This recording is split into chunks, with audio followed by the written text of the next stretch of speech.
Customer 10637 removed roots.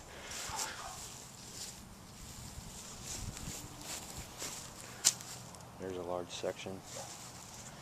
I got a mound of roots over here. Drain is running clear now. Line will have to be jetted to be able to re-inspect. I'll be able to try and locate exactly where them roots are coming in at. And that's video number 1.